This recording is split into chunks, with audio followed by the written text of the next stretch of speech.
I'm doing my job wherever I am in the day in the hopes that God's children will know kindness, that they will feel treated reverently as opposed to roughly. Mothers, watch your tones.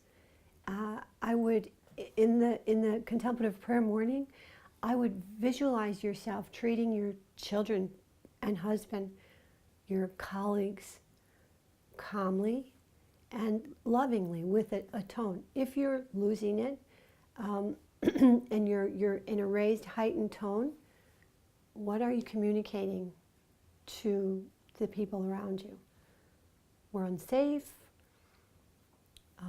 Life is tense. We really can't trust God. I mean, that's what you're saying. Mothers and everyone, but particularly mothers in their communications with children, take your tone of voice and your interactions with your children and use them as a barometer to see how you're doing.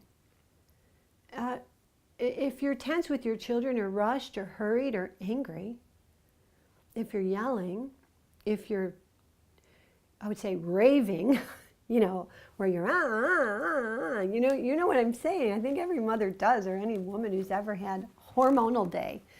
That's about you. And so be loving enough to yourself to ask yourself, what's going wrong with me? What is the problem here? And at least be curious to see if you're suffering in a way that needs care, self-care or greater. If you're struggling with something from the past that's contaminating your present, you love yourself enough to be curious about any patterns that you're involved in, that are not controlled and loving and, what would the word be, like spontaneously happy.